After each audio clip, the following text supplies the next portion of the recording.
pemirsa TVRI, senang sekali saya Stevi Mardiani Maruru bisa kembali menjumpai Anda dalam Ruang Kesehatan. Salam sehat, sehat itu investasi, ayo hidup sehat.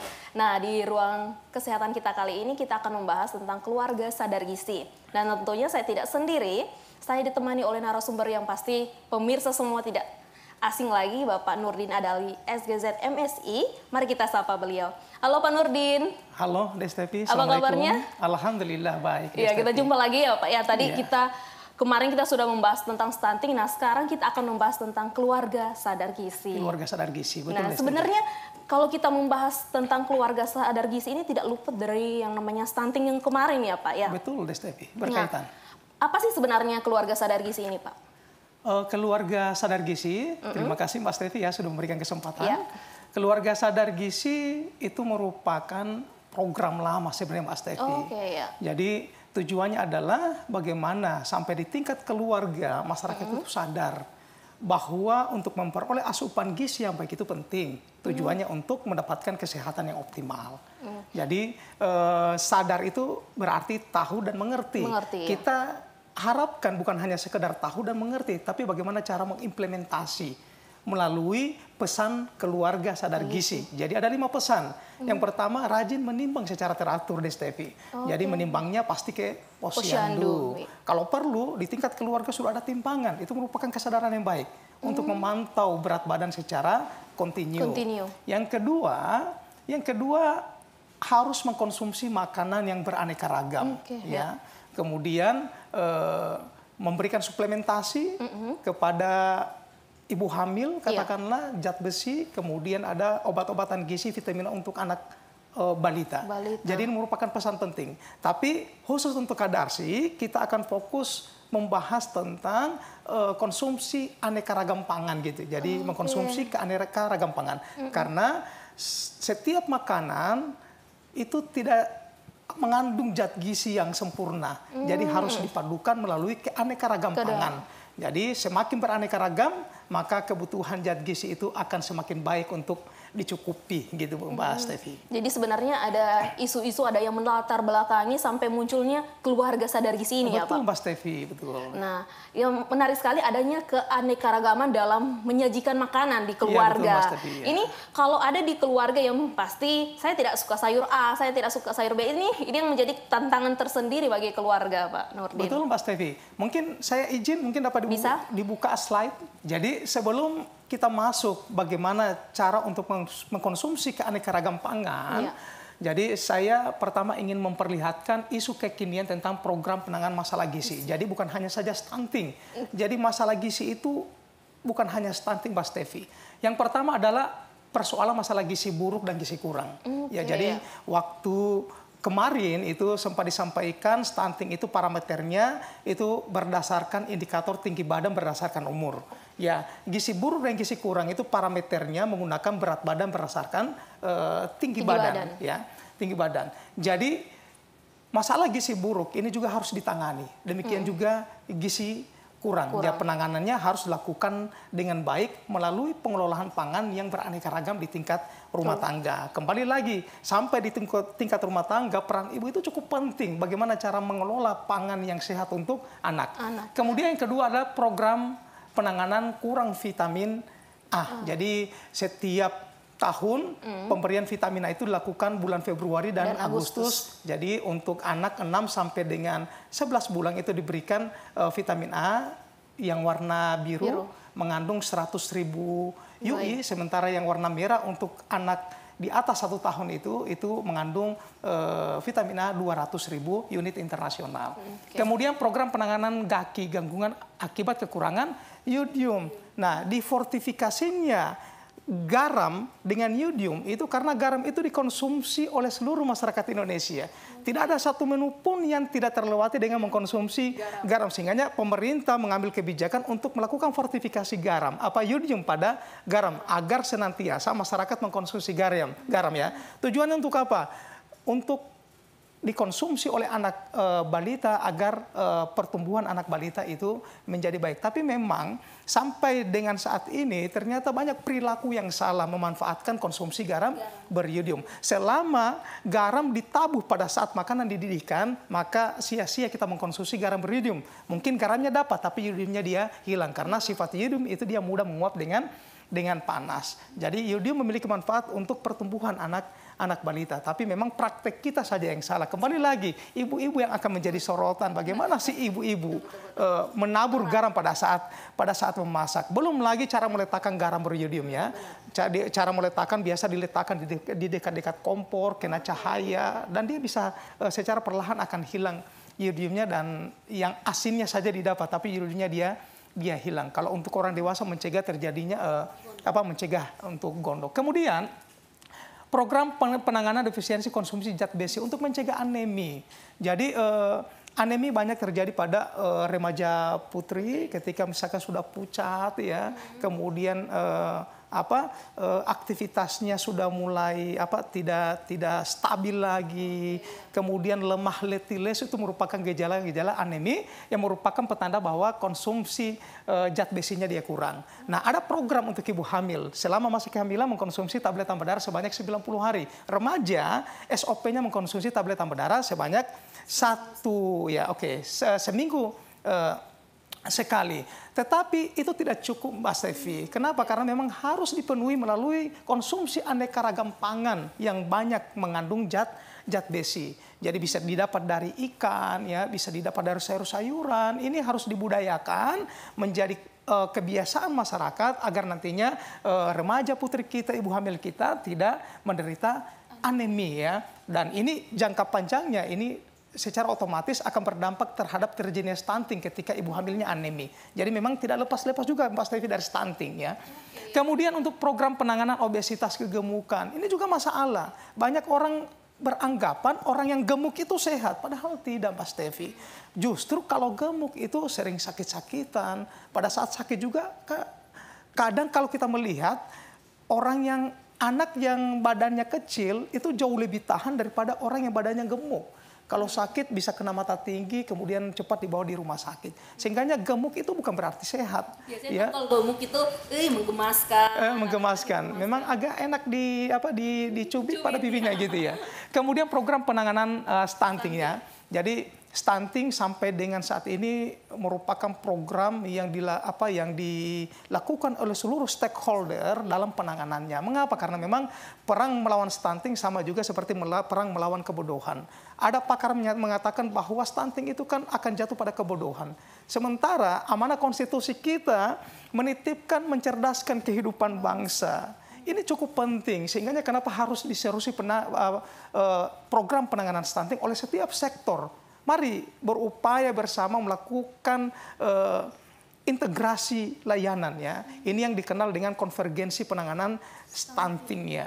Nah, jadi konvergensi itu melakukan intervensi penanganan stunting secara bersama, secara holistik dan terintegrasi. Siapapun memiliki peran yang sama untuk melakukan penanganan stunting dari tingkat pusat, provinsi, kabupaten, kota sampai di tingkat desa ya, wajib melakukan penanganan stunting secara bersama. Karena apa? Karena memang kualitas sumber daya manusia itu tidak dapat diciptakan yang baik ketika misalkan banyak angka stunting ada di daerah kita. Nah, butuh ahli gizi Mbak Stevi. Karena ahli gizi yang ada di setiap kecamatan itu menjadi penting.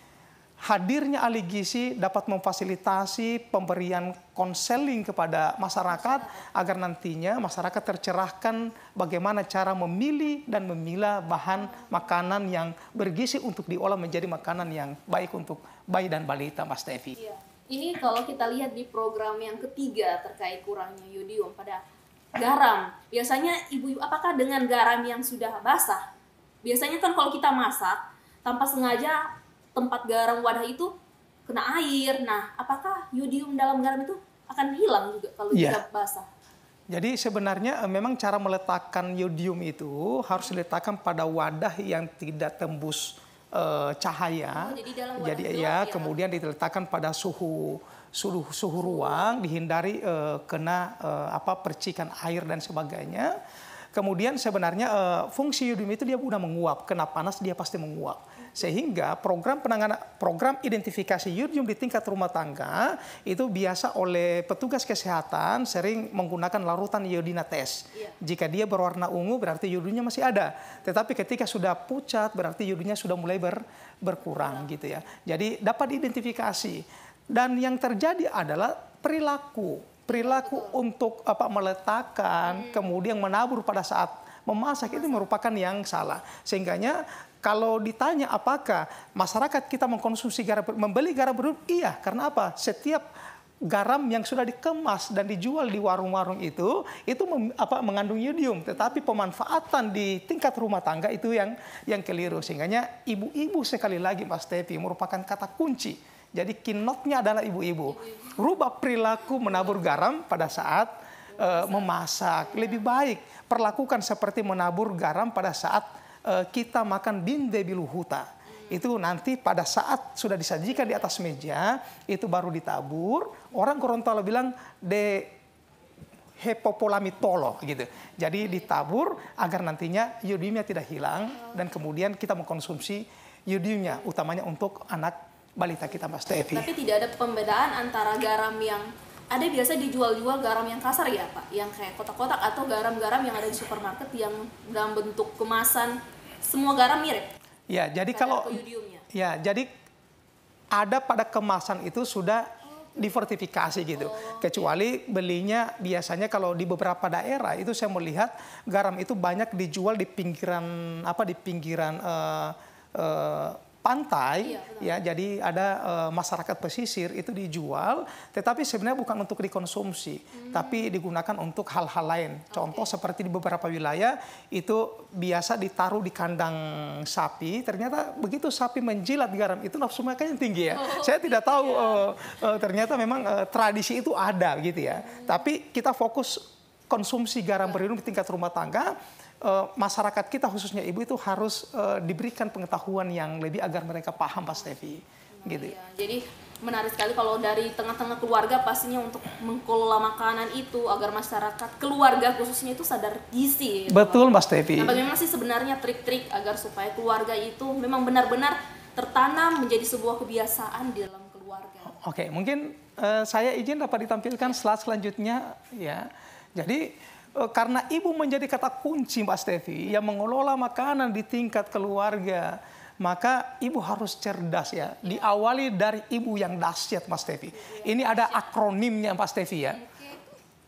D itu adalah dapur tersedia cukup aneka ragam bahan makanan. Jadi harus tercukupi dulu ketersediaan pangan di tingkat rumah tangga sebelum mengelola. Nah biasanya di Gorontalo ya biasanya paling banyak itu kan konsumsi karbonnya ya. Kadang-kadang tidak ada sayurnya. Kadang pula kita melihat hampir tidak ada ikannya. Bagaimana coba untuk mengkonsumsi protein sementara tidak ada ikannya. Meskipun di dalam beras yang sudah diolah menjadi nasi ada kandungan protein, tapi saya cukup yakin tidak mencukupi kebutuhan. Gitu ya. Iya benar. Pak Nurdin, kita tahan dulu. Pemirsa jangan kemana-mana, masih tetap bersama kami dalam Ruang Kesehatan.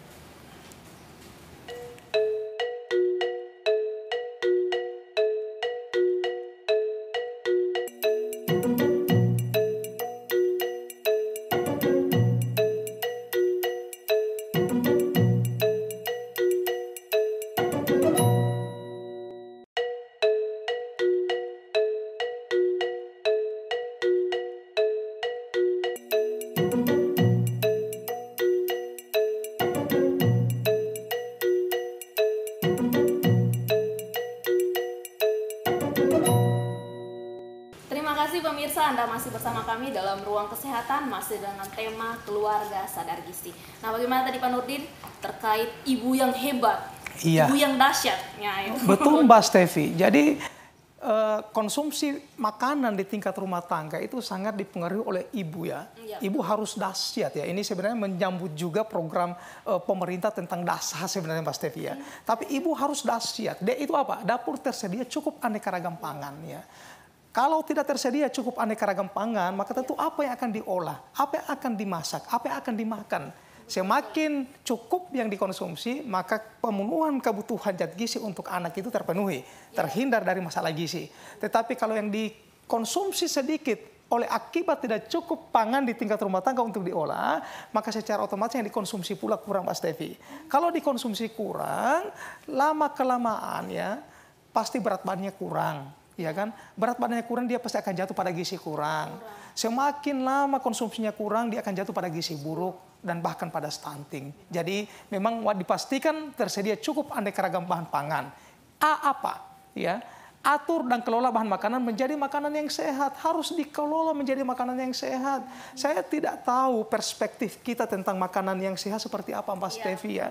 Kadang yang tersaji ini minyak semua. Ikan bakar ada minyaknya ya. Ada tumisnya ada minyaknya. Ikan goreng ada minyaknya. Ini keseharian yang sering kita jumpai di meja makan kita. Sehingga yang kita konsumsi lebih banyak karbo dan lebih banyak lemak. Jangan heran ketika misalkan banyak yang gemuk. Gitu ya Mas Tevi ya, banyak yang gemuk ya. Kemudian esnya apa? Suguhkan makanan sesuai selera dan rasa. Paling penting Mas Tevi, mengapa anak-anak banyak cari makanan di luar sana? Mungkin rasa yang diresepkan itu tidak disukai. Ya, ala bisa karena terbiasa. Ketika mereka banyak mengkonsumsi makanan jajanan, maka tesnya, rasanya itu sepertinya akan mempengaruhi anak-anak kita. Sehingga lebih banyak anak mengkonsumsi makanan jajanan di luar. Akhirnya tidak dipantau oleh orang tua dan sebagainya. Jika saja ibu memasak di rumah, maka anak pasti sarapannya dari rumah. Jika saja yang dimasak rasanya enak, ya, rasanya enak dan disukai, pasti anak lebih cenderung mencari masakan ibu daripada makanan jajanan. Di luar sana masih ada juga yang tidak bertanggung jawab, Pak Stevi ya, mencampur bahan makanan dengan bahan-bahan yang berbahaya. Kita tidak tahu di mana. Tetapi tentu ibu tidak memiliki niat untuk mencelakakan anak. Sehingganya ibu merupakan kepercayaan penting untuk konsumsi makanan anak, sehingga anak bisa tumbuh sehat, bukan hanya sehat, tapi tumbuh cerdas juga Mas Tevi. Kemudian, yang penting tidak menggunakan penyedap yang instan. Ini penyedap. Biasanya ibu-ibu semakin banyak penyedap, semakin enak. Iya, saya tidak perlu sebutkan merek Mas Tevi. Banyak sekali penyedap. Tapi ketika paparan penyedap itu sudah sedemikian banyak pada anak, maka yang dikhawatirkan itu adalah kelemahan daya ingat, yang sering disebut dengan demensia dini ya. Jadi saya cukup yakin persis bahwa orang tua dulu, sekarang mereka tidak mungkin melupakan sesuatu. Tapi coba ingat anak-anak sekarang, ya, menjadi pelupa ya. Ya, semoga tidak lupa jalan pulang ke rumah. Jadi lupa ya. Jadi mulai sekarang masyarakat, saya menghimbau masyarakat mulai dibatasi konsumsi bahan penyedap, karena itu tidak baik untuk kesehatan anak.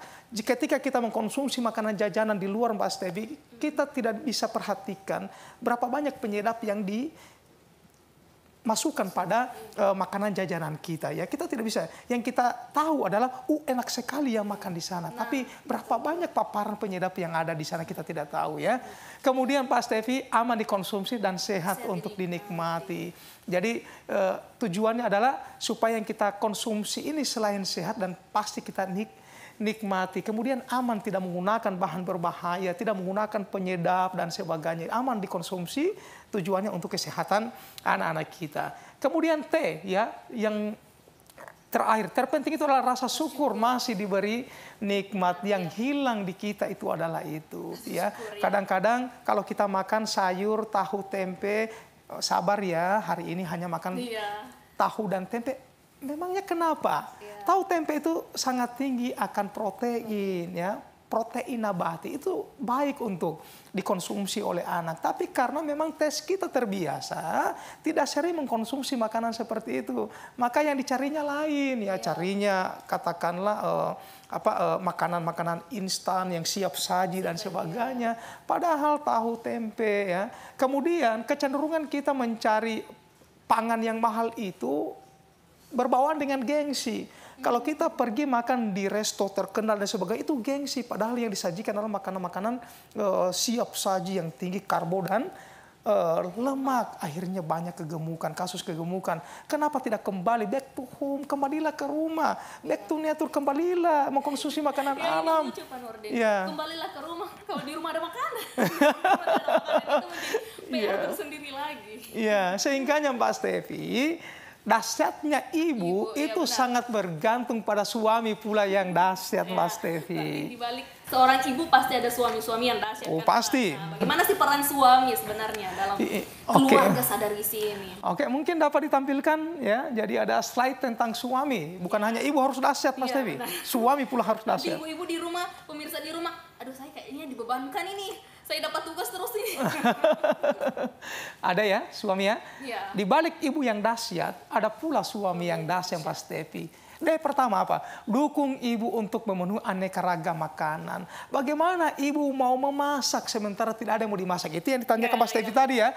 Kalau mau pulang ke rumah, mana yang mau dimakan gitu ya. Jadi dukung ibu untuk memenuhi aneka ragam makanan. Membeli bahan makanan. Nah, ini juga sangat berkaitan dengan pengetahuan Pak Stevi. Ya, jangan pernah berpikir makanan yang ada di sekitaran kita adalah makanan yang tidak bergizi ya. Jauh-jauh kita beli makan nasi Padang. Sayurnya apa Pak Stevi? Daun ubi. Iya. Ubi banyak di belakang rumah kita. Itu tidak dikelola. Sepertinya akan jatuh martabat kita ketika kita konsumsi daun ubi. Padahal kita pergi beli nasi Padang, itu sayurnya pakai daun ubi. Banyaknya kelor yang ada di pekarangan kita. Tapi kapan kelor itu diolah menjadi sayur yang sehat untuk dikonsumsi keluarga ya? Jadi memang gengsi ini kadang-kadang juga Mas Stevi yang menjadi hambatan kita mengkonsumsi makanan lokal tersedia di sekitaran kita Mas Stevi. Ya. Kemudian alokasi biaya untuk membelinya, harus ada duit untuk membeli. Ya, telur sekarang Mbak Stevi itu sudah naik ya. Sudah 2.500 dan 3.000. Dulu harganya 1.500 ya. 2.000 masih didapat ya. Jadi telur itu makanan yang cukup tinggi kandungan gizi, sehingga kemarin pernah ada program pemerintah intervensi stunting melalui one day one egg ya, jadi satu hari satu butir telur. Nah, mengapa yang diberikan? Karena memang pemerintah memandang bahwa telur itu sangat tinggi kandungan zat gizi, tinggi proteinnya, tinggi vitamin A-nya dan sebagainya ya, sangat bermanfaat untuk kesehatan anak ya. Kemudian beli telur kan tidak mahal Mas Stevi. Iya kan, dibandingkan ikan, telur jauh lebih murah. Tapi memang juga harus memperhatikan reaksi alergi dan sebagainya, karena memang setiap anak ya pasti memiliki respon yang berbeda. Kalau misalkan telur ternyata memberikan alergi, ya pindah lagi ke tahu, tempe. Golongan kacang-kacangan juga sangat tinggi akan protein. Jadi untuk mengejar protein bisa dari hewani, bisa juga dari unsur nabati ya. Hewani bisa dapat di ikan ya. Jenis ikan cukup banyak melimpah di sekitaran kita ya. Dari ikan danau, air tawar, sampai ikan dari laut, air asin cukup banyak dan murah harganya ketika kita beli Mas Stevi. Ya. Jadi lebih banyak sebenarnya pilihan kita ya. Tinggal ibu-ibu dan suaminya. Iya. Yang kerja keras. Berkomitmen mewujudkan keluarga yang sadar gizi, itu cukup penting Mas Stevi. Kemudian S. Seringlah menemani ibu saat mengolah makanan di dapur. Coba perhatikan saat ini. Adakah suami yang masih menemani ibu mengelola makan bersama ya? Selain memperkuat chemistry ya. Kemudian agar suami dan istri itu paham bagaimana cara mengelola makanan yang sehat. Suami sudah jarang sekali, bukan hanya ini Mbak Stevi ya. Kadang juga ada ibu yang hamil jarang ditemani suami, sehingganya kalau di program kebidanan ada sering disebutkan program kelas ibu hamil dan suami. Bukan hanya kelas ibu hamil, suami juga harus paham, harus sering mendampingi, istilahnya suami siaga. Nah, dalam memasak juga suami harus siaga. Jangan sampai istri sakit suami tidak bisa memasak ya, akhirnya jajan lagi di luar. Nah, kalau suami pintar memasak itu jauh lebih baik ya. Itu berarti antara istri dan suami benar-benar sadar gizi, dan ini cukup baik untuk tumbuh kembang anak yang ada di rumah kita. Ya. Kemudian yang penting bisa terus bersama untuk kesehatan keluarga, bersama untuk sehat. Sekarang sudah cukup jarang kita melihat makan bersama keluarga. Ini yang merupakan kegiatan-kegiatan rutin yang sudah mulai hilang Pak Stevi. Kadang suami sudah makan di kantor, istri makan di kantor, ketemu malam sudah langsung tidur, tidak makan lagi, anak makan sendiri. Coba harmonis sasi keluarga, berkumpul antara anak, ibu, bapak, sudah sangat jarang terjadi, Pak Stevi, ya. Akhirnya anak mencari makanan jajanan, ya. Suami, istri, ya, supaya tidak sibuk-sibuk makan di dapur, ini nak uang beli makanan di luar. Akhirnya mereka mengkonsumsi makanan sembarangan yang berdampak buruk pada kesehatan anak itu sendiri. Mie instan ya, mie instan yang paling gampang, cepat saji. Oke, Senin, Selasa, Rabu mie instan dengan rasa berbeda. Nah, itu paling gampang. Iya, itu sudah menjadi slogan. Setiap hari ganti rasa, tapi dalam satu kemasan. Iya, iya. Kemudian ajak anggota keluarga untuk selalu mensyukuri nikmat Allah. Ini paling penting. Jadi nikmat apa lagi yang kau dustakan? Sementara di sekitaran kita banyak sekali bahan makanan lokal yang tersedia siap untuk diolah. Jadi memang datangnya dari niat, ya. Karena memberikan makanan yang sehat untuk anak ini merupakan salah satu bentuk amalan ibadah. Dia menjadi tumbuh sehat dan cerdas juga, ini merupakan amalan ibadah kita pada saat membesarkan mereka menjadi anak dan generasi yang sehat dan cerdas. Kalau dia sehat dan cerdas, secara otomatis terbebas dari stunting, ya. Karena perang melawan stunting adalah perang melawan kebodohan. Anak cerdas berarti dia terbebas dari persoalan-persoalan masalah gizi, termasuk masalah stuntingnya. Kemudian tiada sehat tanpa anugerah dan kasih sayang. Ini sudah bentuk rasa syukur, Mbak Stevi, ya. Jadi tanpa ada kasih sayang, anugerah dari Allah Subhanahu wa Ta'ala, Tuhan yang Maha Kuasa, maka tentu kita tidak dapat menikmati situasi sehat kita, tidak dapat menikmati makanan yang bergizi yang tersaji, tidak dapat menikmati keseharian kita, dan tentu hidup kita mungkin tanpa berkah ketika kita tidak selalu mengucapkan syukur kepada Tuhan yang Maha Kuasa, Mas Stevi. Jadi sebenarnya peran dari keluarga untuk membentuk suatu keluarga sadar gizi ini sangat penting dari baik orang ayah, ibu, ya pastinya. Betul, betul. Nah, ini menjadi PR besar buat anak-anak yang memang memiliki alergi khusus. Nah, ini bagaimana supaya orang tua kita bisa memilih makanan, untuk tetap proteinnya dapat, vitaminnya dapat. Betul, Mas Devi. Sedangkan dia alergi protein. Ada kan anak-anak seperti itu, Pak. Betul. Ada beberapa bentuk kesalahan, sehingganya kenapa dalam pesan Kadarsi kedua adalah pemberian ASI secara eksklusif. Ketika ASI tidak diberikan secara eksklusif 0 sampai 6 bulan, maka secara otomatis kan dipaksa untuk mengkonsumsi susu formula. Ada anak yang tidak ada anak yang alergi, ada juga anak yang intoleransi laktosa. Begitu dia mengkonsumsi laktosa, kemudian dia bisa bera-bera, bisa diare, ya istilahnya, bisa diare. Sehingganya pada saat dia berobat ke dokter selalu berikan zinc untuk anak. Mengapa? Karena memang zinc itu dapat merupakan salah satu substrat untuk membentuk enzim, ya, enzim yang dapat memecah laktosa. Jadi memang kita memang harus cerdas, ya. Ibu bapak harus cerdas, harus sadar gizi bahwa anak merupakan prioritas yang harus dijaga melalui konsumsi makanan yang sehat, bergizi, dan tentu cukup untuk kebutuhannya setiap hari, Pak Stevi. Iya, baik. Pemirsa, menarik sekali perbincangan kita masih dengan tema keluarga sadar gizi. Jangan kemana-mana, tetap di Ruang Kesehatan.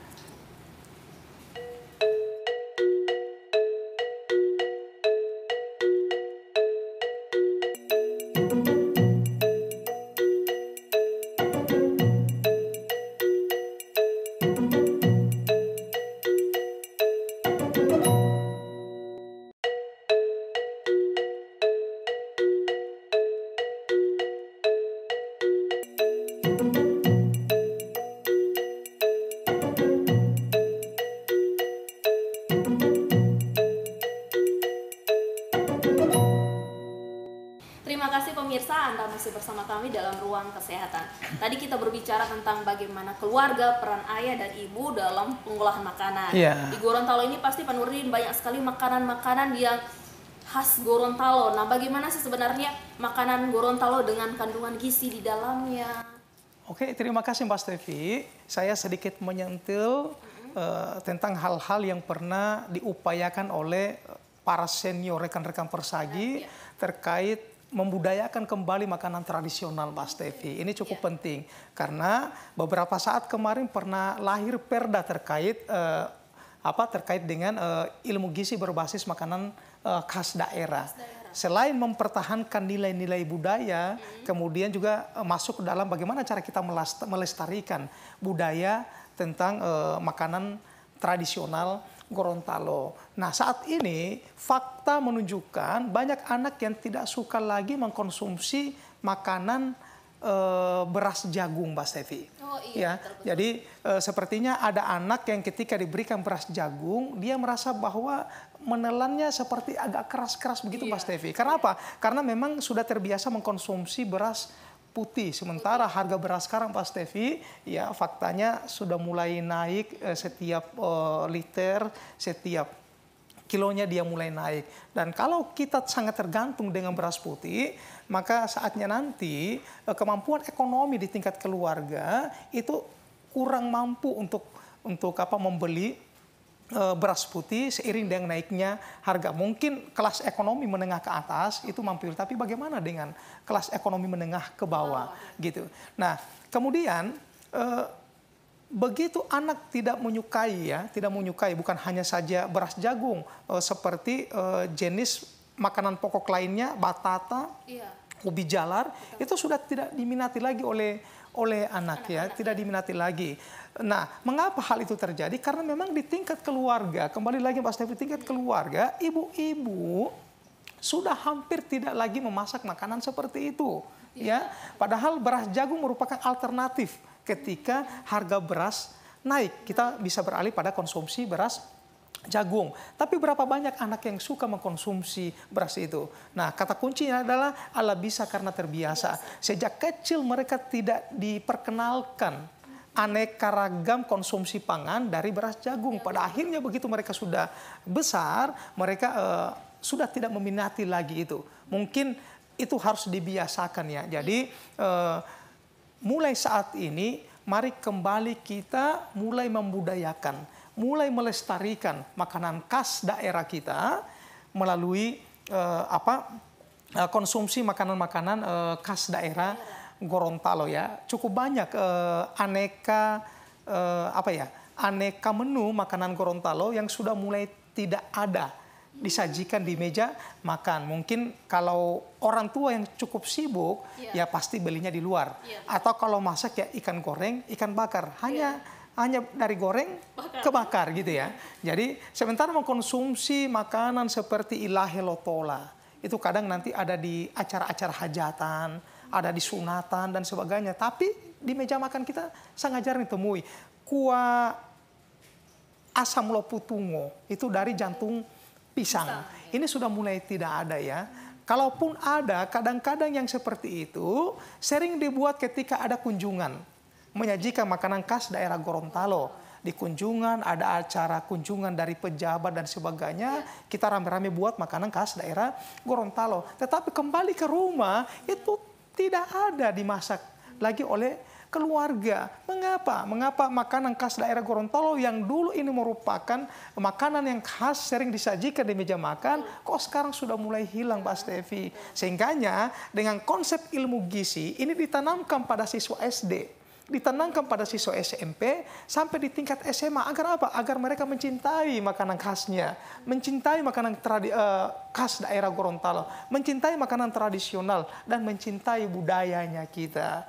Nah, ini harus terus dimasyarakatkan. Demikian juga dari aneka kue, Mbak Stevi. Coba diperhatikan, kue sekarang kan kalau yang disebut kue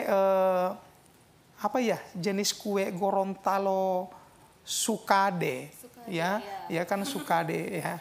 Kemudian ada jenis kue lainnya seperti sabongi, ya, kemudian aliadala ya, seperti itu ya. Ini sangat jarang ditemui, Mbak Stevi. Ada nanti ketika ada hajatan, ada kunjungan baru ada. Tetapi yang dijual itu kadang-kadang jenis makanan seperti itu sudah hampir tidak ada. Demikian pula beberapa fakta ketika misalkan kita mau mengikuti pertemuan. Coba bayangkan apa yang disajikan. Kalau bukan jenis makanan tertentu yang sudah modern dan sebagainya, sementara makanan tradisional sudah mulai dilupakan. Padahal kita diminta untuk mencintai nilai budaya, diminta untuk mencintai makanan tradisional. Kalau bukan kita, Mbak Stevi, siapa lagi yang melestarikan? Kalau bukan sekarang, kapan lagi untuk melestarikan? Semoga ini benar-benar didengar oleh para pemangku kebijakan kepentingan. Kita titip, Mbak Stevi, perda tentang ilmu gizi berbasis makanan khas daerah Gorontalo itu kembali lagi digeliatkan di tingkat tatanan pendidikan, baik di SD, SMP maupun SMA. Agar nantinya selain anak-anak paham benar tentang konsep ilmu gizi, paham benar bahwa mengkonsumsi makanan tradisional itu sehat dan sebagainya, maka ketika mereka beranjak dewasa, ketika mereka beranjak mau menikah dan sebagainya, maka tentu ini konsep ilmu gizi benar-benar sudah tertanam.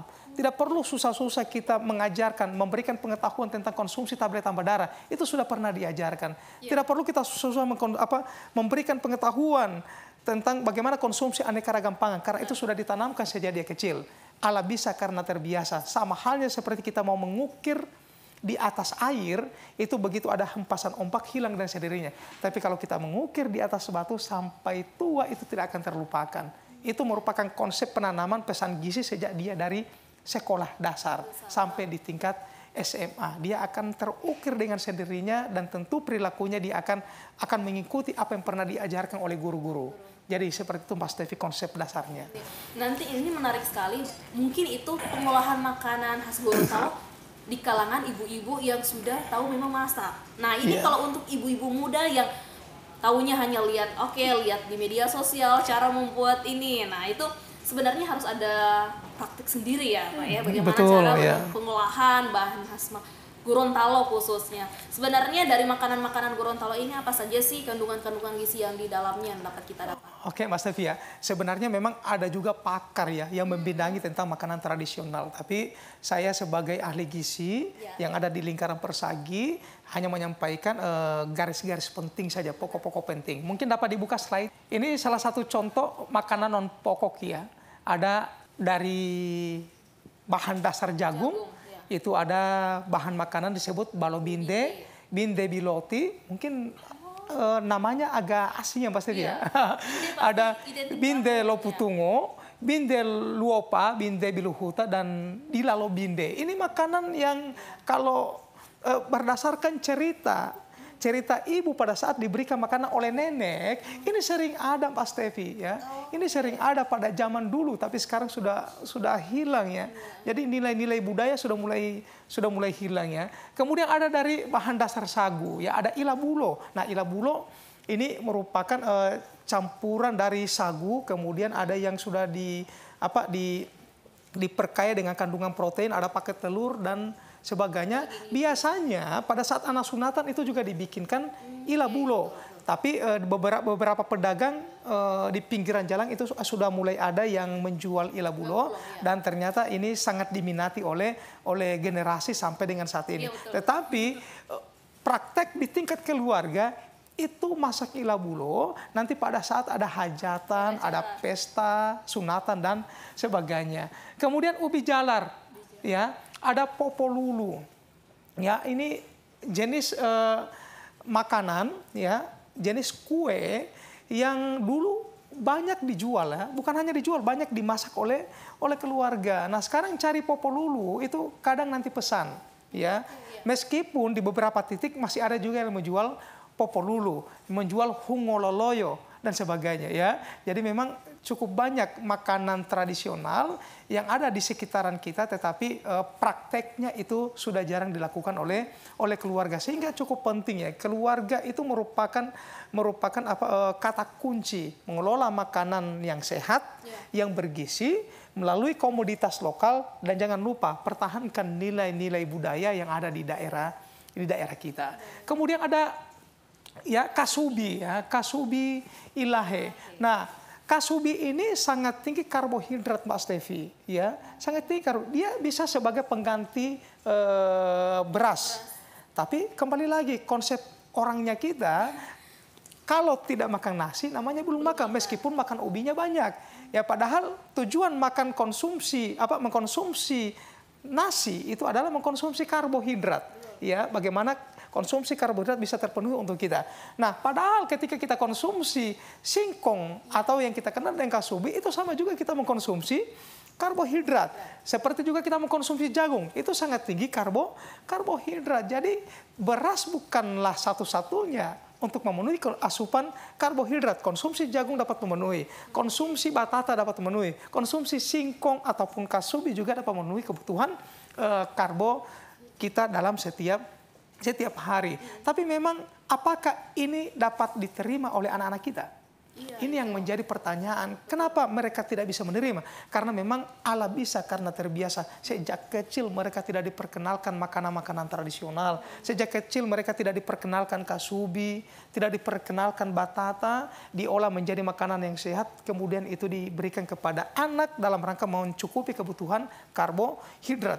Jadi makanan singkong ubi jala merupakan upaya kita untuk memenuhi kebutuhan karbohidrat. Kemudian jenis pangan hewani seperti ikan, ayam dan sebagainya, ya, ini merupakan upaya kita untuk mencukupi kebutuhan protein. Sayur dan buah ini merupakan upaya kita untuk mencukupi kebutuhan vitamin dan mineral. Banyak buah di sekitaran kita. Memang ketika kita pergi ke pasar, buah lokal kita paling banyak itu adalah pisang, ya, dengan berbagai macam varian. Ya, ada yang kecil, ada yang besar.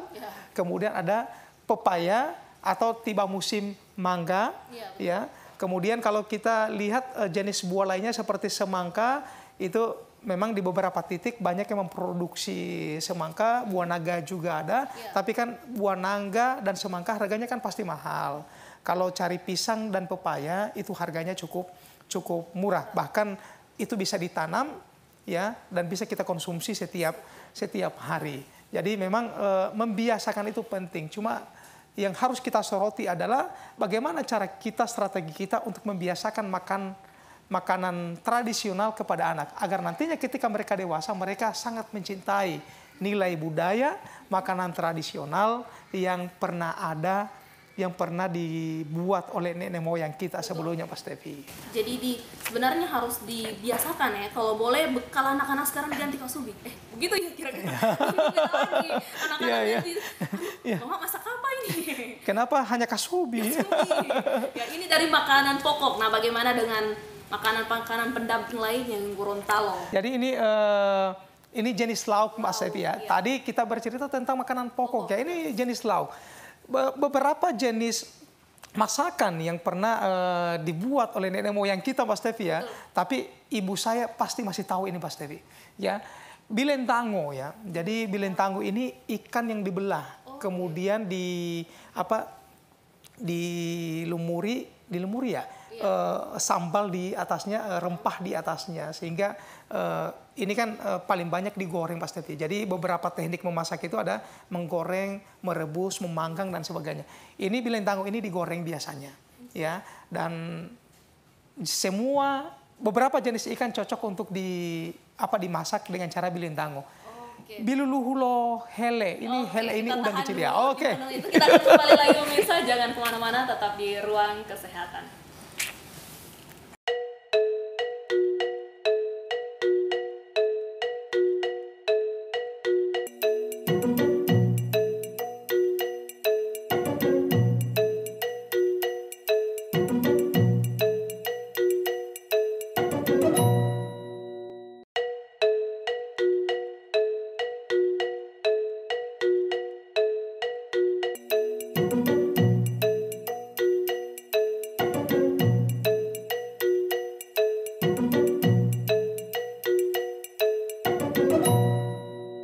Terima kasih pemirsa, Anda masih bersama kami dalam Ruang Kesehatan.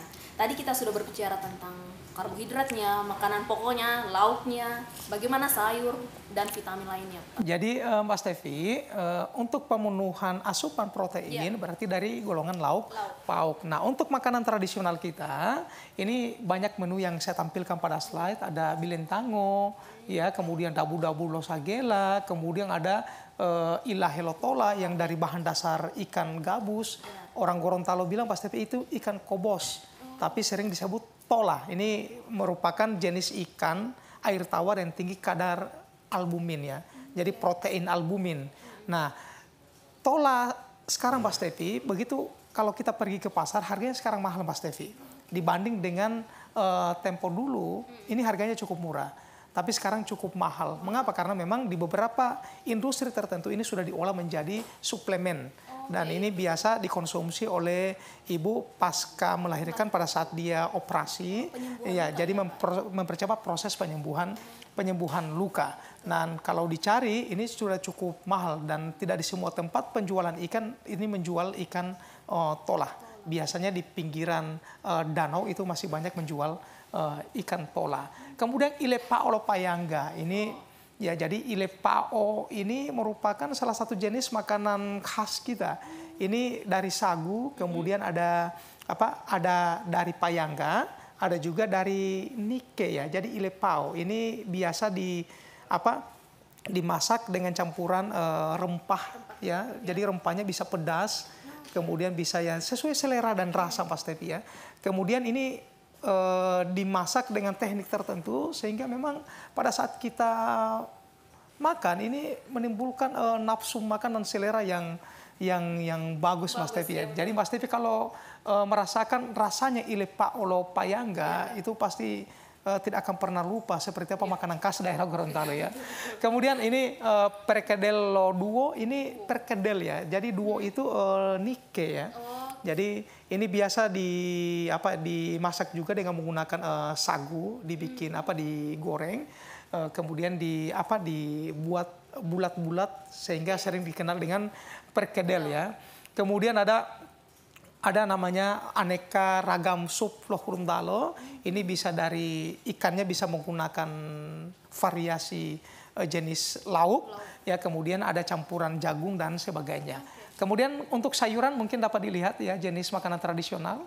Sayuran ada gohulo putungo. Jadi putungo ini jantung pisang Pak Stevi. Di mana-mana banyak jantung pisang yang dapat diolah menjadi makanan yang dapat menggugah selera dan rasa. Ihu tilinanga ya. Kemudian ada ilabulolo putungo. Jadi putungo lagi. Putungo itu jantung pisang. Jadi memang makanan lokal putungo ini bisa diolah menjadi variasi aneka makanan. Ada pilitode lo poki-poki ya. Jadi poki-poki terong ya.